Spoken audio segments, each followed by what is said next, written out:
And this is it. They're getting closer and closer to the end of the road at 7-6.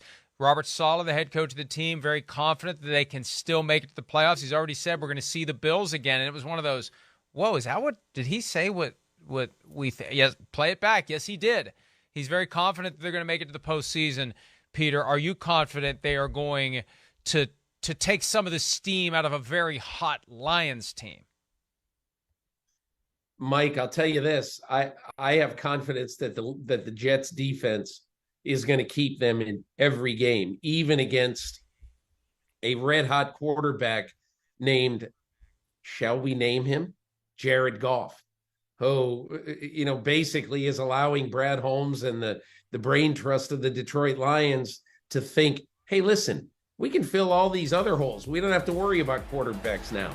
But this is a fascinating matchup, Mike, because nobody is doing much against the Jets defense, first of all.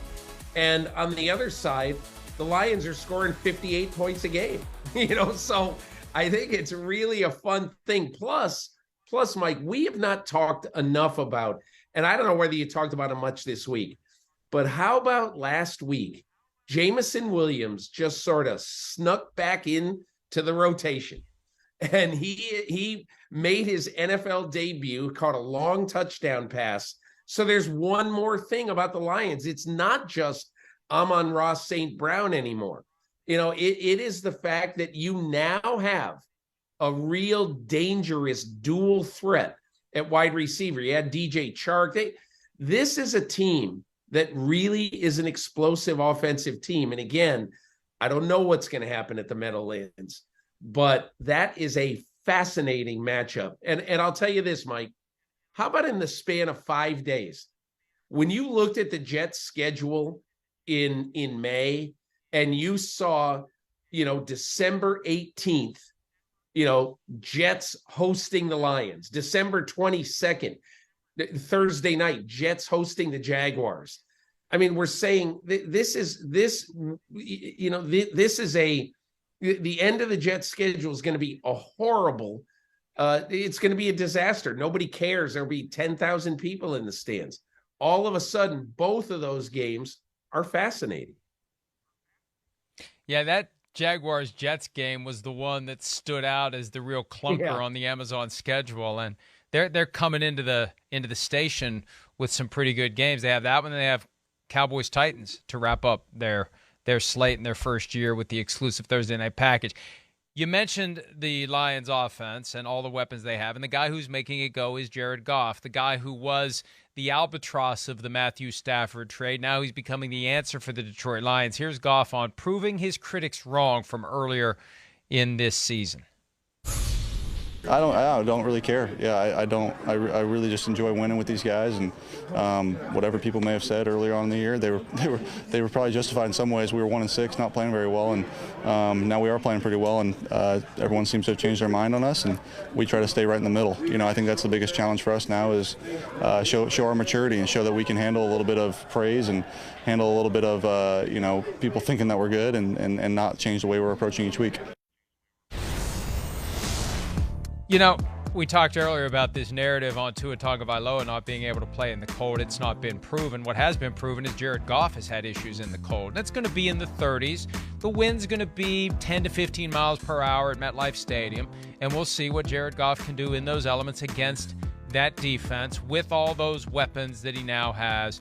And it's been amazing because, Peter, it really was. When they did the trade, it's like, okay, we know what this is. We know what this is. The Rams are offloading Jared Goff's god-awful contract that they never should have given to him. They're giving up a first-round pick to get rid of that contract. And the Lions will keep him for a year or two and then go get another quarterback. Well, now they're looking around saying, oh, this is our guy. We got all these other picks we can use. We got that Rams high first-round pick. We don't need to worry about a quarterback. We can get more weapons. We can improve our defense. We can make our team better, and we can keep Jared Goff, and he's proving 1 week at a time that he's the guy. And obviously, if they keep winning, it becomes louder and louder. It could still fall apart down the stretch, but there is no team hotter right now other than the 49ers in the NFC than the Detroit Lions.